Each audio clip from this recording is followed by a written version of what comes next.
आज हम एक ऐसी कहानी पर गौर कर रहे हैं जो हजारों साल पुरानी है, पर आज भी बहुत कुछ सिखाती है। ये कहानी है नबी इब्राहिम की अलैहिस्सलाम। जैसा कि हमें एक एनिमेटेड कहानी की स्क्रिप्ट में मिला। सोचिए जरा, एक शहर जहाँ ज्यादातर लोग बुतों को पूज रहे थे, मतलब मूर्तियाँ। हाँ। और वहीं एक नौजवान, उसका दिल सच्चाई की तलाश में था।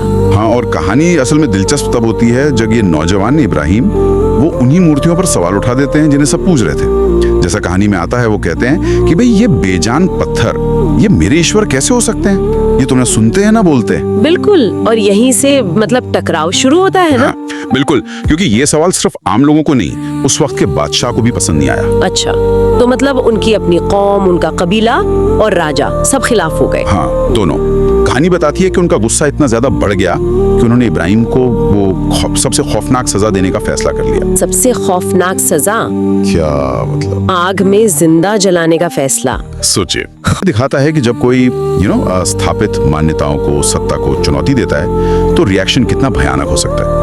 कहानी में कुरान के एक हवाले का भी जिक्र है, जिसका मतलब है कि लोगों ने कहा इसे जला डालो और अपने देवताओं की मदद करो, मतलब सीधा आमना सामना। हाँ, एक अकेले इंसान का विश्वास और सामने पूरी व्यवस्था। सही।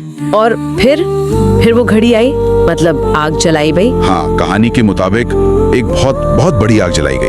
कहते हैं लपटें आसमान छू रही थी। बाप रे। और इब्राहिम अलैहिस्सलाम को उसमें फेंक दिया गया। माहौल कितना तनाव वाला रहा होगा। हाँ, सोचकर ही डर लगता है। लेकिन तभी कहानी में कुछ चमत्कार जैसा होता है। हाँ बिल्कुल, जैसा कहानी में दिखाया गया है, एक अविश्वसनीय घटना घटी।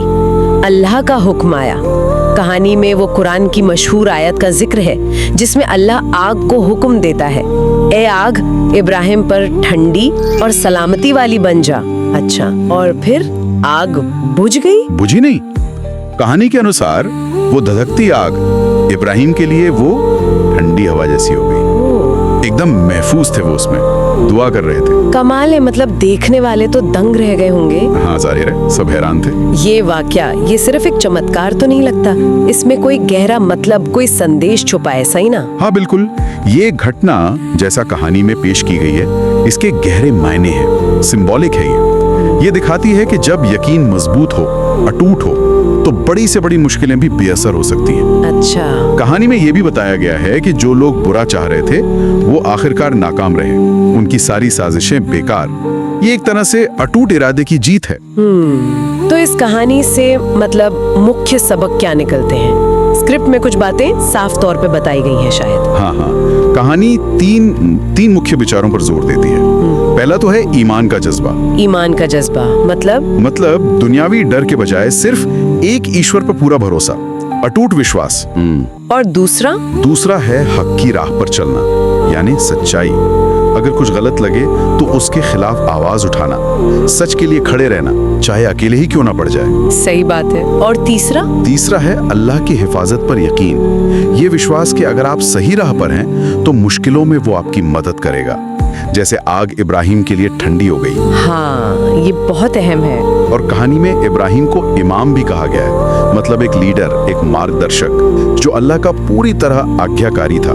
ये उनके किरदार का वजन दिखाता है। तो कुल मिलाकर इस कहानी का जो सार निकलता है वो ये है कि सच्चा विश्वास और पक्का इरादा ये बड़ी से बड़ी चुनौतियों का रुख बदल सकता है। बिल्कुल, ये सिर्फ एक पुरानी घटना नहीं है, ये आज भी मुश्किल हालात में हिम्मत न हारने की एक प्रेरणा है। हाँ, ये सोचने पे मजबूर करती है बात। सही कहा, मतलब ये सोचने वाली बात है कि आज के दौर में किसी के अपनी जिंदगी में वो कौन सी आग है, वो अंदरूनी हो या बाहरी, जिसे मजबूत यकीन और इरादे से उस ठंडक और सलामती में बदला जा सकता है। ये एक सवाल है जिस पे हर कोई अपने हिसाब से सोच सकता है। बिल्कुल।